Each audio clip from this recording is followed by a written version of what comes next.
Magandang buhay sa inyong lahat. Ako'y narito ngayon upang ibahagi ang isang mahalagang pagpapahalaga na dapat taglayin ng bawat isa, ang katapatan o honesty.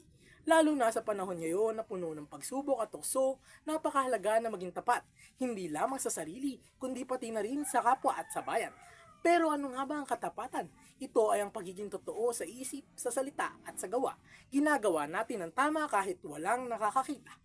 Hindi tayo nanlilinlango nagsisinungaling at higit sa lahat, pinipili nating maging patas at totoo sa lahat ng pagkakataon. Bilang isang mag-aaral, may sasabuhay ang katapatan sa pamamagitan ng hindi pangopya. Aminin ng mali kung may nagawang kasalanan dahil mahalaga ang katapatan kahit walang guro o magulang na nakatingin. Dahil dito, nasusukat ang tunay na pagkatao ko bilang isang kabataan. Ngunit huwag nating kalimutan na hindi lang sa paaralan natatapos ang pagiging tapat.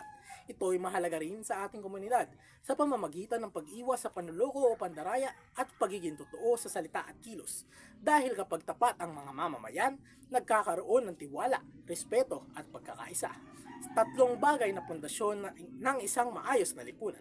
Mga kaklase at guro, sa huli ay tandaan, ang katapatan ay hindi lamang sinasabi, ito ay sinasabuhay. Hindi ito nakabase sa laki ng ating ginawa, kundi sa katapatan ng ating puso sa bawat maliit na hakbang.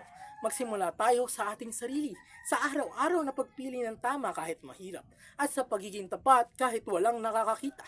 Sa pagiging tapat, tayo ay nagiging mas mabuting mag-aaral, mas mapagkakatiwala ang mamamayan, at higit sa lahat, mas mabuting tao. Maraming salamat po at naway isabuhay natin ang katapatan sa bawat takbang ng ating buhay. Ako nga pala si Kyle Angelo B. Mariano. Maraming salamat po.